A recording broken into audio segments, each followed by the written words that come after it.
Ano tawag sa festival nito? Ang tawag dito ay Pintados. Tama ba? Tingnan mo naman, pagtitignan mo sila sa malayo, parang galing ano mo, apple ang old boy, ano? Ano, Sarah G? Ang talata! Ayaw nga, friend! Ang tala yung leader nila si Balute. Siyempre, asan ang parent mo, Megan? Asan ang mami mo? Andito! Andito! Andito! Andito! Hello! Okay, everyone! Give them a round of applause! Okay, punta na kayo dito. Ladies and gentlemen, this is Section Abot.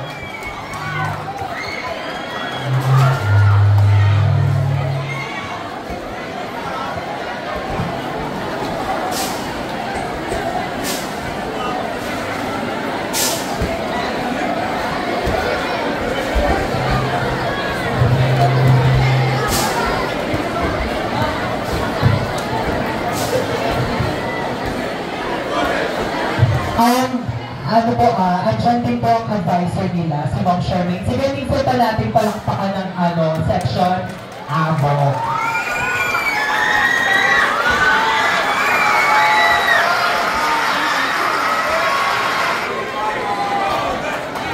Maupay nga adlaw ayaw matanan from grade 7 Abot!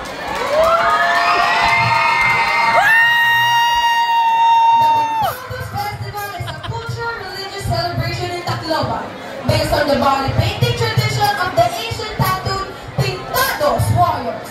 This wonderful festival is held on the 29th of June. More than just celebrating the feast of the Santo Niño, this festival also commemorates the pre-Spanish tradition of tattooing among warriors locally known as Pintados. The tattoos of the Pintados show the courage of a man in battle. It also marked the beginning of a man's journey from a headhunter to a fearsome warrior. Experience the